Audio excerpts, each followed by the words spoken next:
नमस्ते मित्रों। कल दशहरा था। क्या आप लोगों ने रावण जलाया या दशहरे मेले में गए जहाँ पे रावण जल रहा था? शायद नहीं गए। क्यों नहीं गए? क्योंकि कम्युनिस्ट विचारधारा के नपुंसक बाबाओं ने और उनके अंग्रेजी पढ़े लिखे चेलों ने हमारे माइंड को, हमारे समाज के माइंड को ब्रेन वॉश कर रखा है कि हमें रावण जलाने का अधिकार ही नहीं है। रावण हमसे कम पापी था, हम अधिक पापी हैं, इसलिए हमें रावण को जलाने का अधिकार नहीं। अनेकों कुतर्क देते हैं और इसी कारण हमारा जो दशहरा है ये समाप्त होता चला जा रहा है। जान तो किस तरह के कुतर्क देते हैं? ये कहते हैं रावण तो चारों वेदों का विद्वान था। सच्चाई ये है कि रावण चारों वेदों को रटा हुआ था। रावण ने, जैसे तोता होता है ना, हर चीज़ को रट लेता है, उसे पता नहीं वो क्या रट रहा है। बस रावण ने भी चारों वेदों को रटा था, उसके ज्ञान को धारण नहीं किया था जीवन में। जो वेद हैं वो बहुत सारी आज्ञाएं, बहुत सारी जानकारी देते हैं, उनमें से रावण के जीवन में किसी भी आज्ञा का पालन था ही नहीं। वेद कहता है मांसाहार न करो, वेद कहता है स्त्रियों का सम्मान करो, वेद कहता है गोवध मत करो, वेद कहता है ऋषियों का सम्मान करो, वेद कहता है यज्ञ की रक्षा करो। इनमें से तो कोई भी कार्य रावण नहीं करता था, सारे उल्टे सीधे कार्य रावण करता था। तो कैसे कह सकते हैं कि रावण जो है वो वेदों का ज्ञाता था? उसे वेदों की नॉलेज थी, जैसे जाकिर नायक को है। जाकिर नायक को भी नॉलेज है वेदों की, परंतु इसका मतलब ये नहीं है कि वो वेदों का फॉलोवर है। तो इसलिए ऐसे ऐसे कुतर्क देके सनातन धर्म के लोगों को अपने त्योहारों से, अपने मूल्यों से भटकाने का काम ये कम्युनिस्ट विचारधारा के लोग करते हैं। कहते हैं रावण तो जन्म से ब्राह्मण था, उसकी हत्या श्री राम को नहीं करनी चाहिए थी, ये पाप था। अरे रावण सिर्फ जन्म से ब्राह्मण था, कर्म से तो राक्षस था, दुष्ट था, अधर्मी था।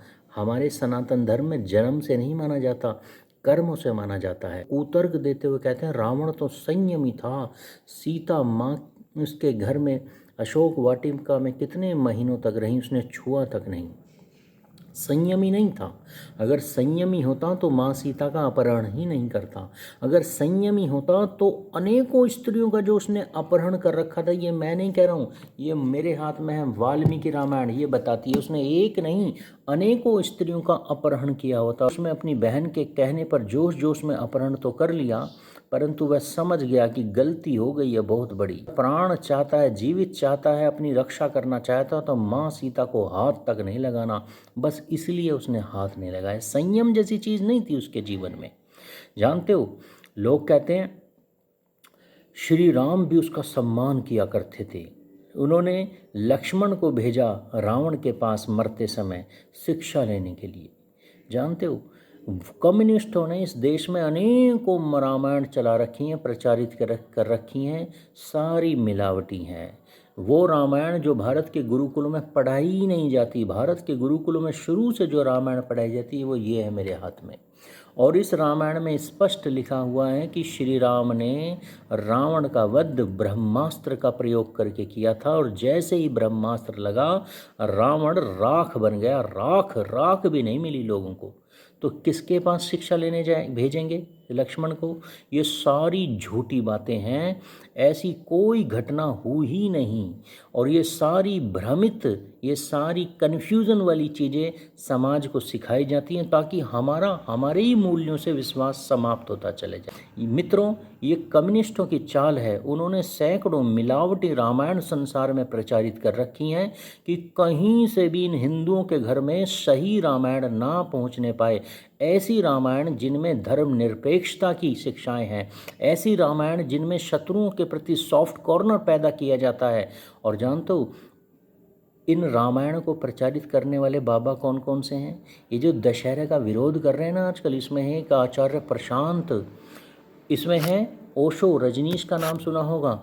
ये ऐसे लोग हैं, ऐसे कम्युनिस्ट विचारधारा के बाबा हैं जो हमेशा सनातन धर्म के विरोध में खड़े हो जाते हैं। ये गौपालन का विरोध करते हैं और उसके पीछे कुतर्क क्या देते हैं कि गाय का पालन करोगे तो हिंसा होगी।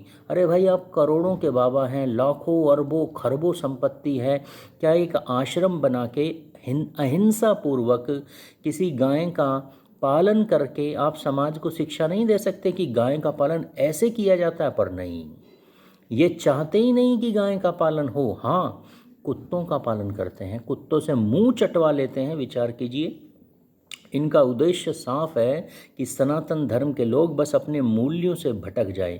आपने देखा होगा भी, एक बाबा था जग्गी वासुदेव, उन्होंने शिवरात्रि के दिन मौला अली गाना गाया। क्या ज़रूरत थी? ये ऐसा मत समझ लेना कि वो भावों में बह गए और गाना शुरू कर दिया, नहीं। ये एक साजिश के थ्रू हिंदुओं को भटकाया जाता है। ये वही बाबा है जिसने माँ यशोदा को श्री कृष्ण की प्रेमिका तक बताया था, जिसके बाद इसका बहुत विरोध भी हुआ। इसी तरह अनेकों बाबा हैं, मुरारी बापू, रामपाल, राम रहीम, पता नहीं कितने बाबा हैं। निर्मल बाबा का तो कहना ही क्या। और जानते हो, एक कुतर्क और देते हैं दशहरे के विरोध में। कहते हैं, अरे जब तक आप अपने भीतर के रावण को नहीं मारोगे, आपका अधिकार नहीं है रावण को जलाना। अर्थात ये कहना ये चाहते हैं कि हम रावण से भी बड़े पापी हैं, हम रावण को जलाने का अधिकार ही नहीं रखते। मैं आपको बताऊं, अगर इस रामायण को आप पढ़ोगे, मूल रामायण को आप पढ़ोगे, तो जानते हो जब से रावण को जलाया जाता है उसके बाद से आज तक किसी को नहीं जलाया गया। और ये बात बिल्कुल सच इसलिए भी है क्योंकि रावण से बड़ा महापापी कोई नहीं था। ये वही रावण था जिसने अपनी बहन सूर्पणखा के पति का वध किया। ये वही रावण था जिसने एक नहीं सैकड़ों स्त्रियों का अपहरण किया। इसका मरना तो तय था। ये ऋषि का पुत्र था, पर ऋषियों के एक गुण इसके भीतर नहीं थे। इसीलिए, और याद रखना, हमारे धर्मशास्त्र भी कहते हैं, मनुस्मृति भी कहती है, और लॉजिक भी ये कहता है, जब कोई व्यक्ति जानता हो पाप क्या है, जब कोई व्यक्ति जानता हो धर्म क्या है अधर्म क्या है, वह पढ़ा लिखा समझदार हो, और फिर वह अगर पाप करता है तो उसका दंड कई गुना मिलता है। शायद मैं चारों वेदों का विद्वान नहीं, आप भी चारों वेदों के विद्वान नहीं, पर रावण था। रावण ने रटे हुए थे, रावण जानता था वेद की आज्ञाओं का, फिर भी उसने उसका उल्लंघन किया। तो दंड का अधिक अधिकारी कौन? रावण। की हम इस तरह के कुतर्क देके हमें ये विवश करते हैं सोचने पर कि हम रावण का वध करने की योग्यता नहीं रखते। हम रखते हैं क्योंकि हम में से बहुत लोग हैं जिन्होंने कभी किसी की हत्या नहीं की। रावण था हत्यारा, अपनी बहन के पति का हत्यारा था, अपनी प्रजा के लोगों का हत्यारा था। उसने अनेकों ऋषियों की हत्याएं की, उसने अनेकों आचार्यों की हत्याएं की, उसने यज्ञ में व्यवधान डाला। वह हमसे भी बड़ा हत्यारा था। हम छोटी मोटी गलतियां कर देते हैं, हम किसी की हत्या नहीं करते, हम किसी का बलात्कार नहीं करते, हम यज्ञों में व्यवधान नहीं डालते। कोई है ऐसा सनातनी जिसने कभी यज्ञ में मांस डाला हो, किसने कभी यज्ञ में शराब डाली हो? हम नहीं करते। तो हमारी रावण से क्या तुलना? अरे रावण तो महापापी था। हम तो छोटी मोटी गलतियां करते हैं, और गलतियां करके अपराध बोध को भी प्राप्त कर लेते हैं, उस पर क्षमा भी बोल देते हैं, उस पर खेद भी जता देते हैं। हम टूट जाते हैं, अपनी गलतियों को सुधार भी लेते हैं। हमारे पाप छोटे छोटे हैं, पर यह रावण तो इतना भयंकर, इतना बड़ा दुष्ट था, पापी था कि इसने भयंकर से भयंकर अपराध किए, पर इसे कभी अपराध बोध नहीं हुआ, इसने कभी खेद व्यक्त नहीं किया। यह अहंकार में चूर रहा। तो पापी कौन? अरे हम हैं छोटे मोटे अपराधी, हम छोटी छोटी गलतियां कर देते हैं। और इसने तो जघन्य अपराध किए हैं। ऐसे व्यक्ति की समाज में कोई जगह नहीं। और याद रखना, इसलिए रावण के बाद कभी किसी की तस्वीरें, कभी किसी की मूर्तियां नहीं जलाई गईं, किसी के पुतले नहीं जलाए गए। क्यों? क्योंकि इससे बड़ा पापी संसार में कोई हुआ ही नहीं। विचार कीजिए। और ये इतना बड़ा पापी था कि आज बुराइयों का प्रतीक है रावण। इसलिए दशहरे पर रावण को जलाना, कभी पीछे मत हटना रावण को जलाने से। रावण को जलाइए और अपने बच्चों को बताइए रावण की सच्चाई। रावण कोई महापुरुष नहीं था। हाँ, उसे नॉलेज हर एक चीज़ की थी, हर एक विषय की नॉलेज थी। वह वेद भी जानता था, वह अन्य ग्रंथ भी जानता था, पर उसने कभी अच्छी चीज़ों का पालन नहीं किया। उसने बुराई के द्वारा अपनी शक्ति को बढ़ाया, बुराई के द्वारा उसने संसार को प्रताड़ित किया, और श्री राम ने उसे दंड दिया। श्री राम अधिकारी थे उसे दंड देने के।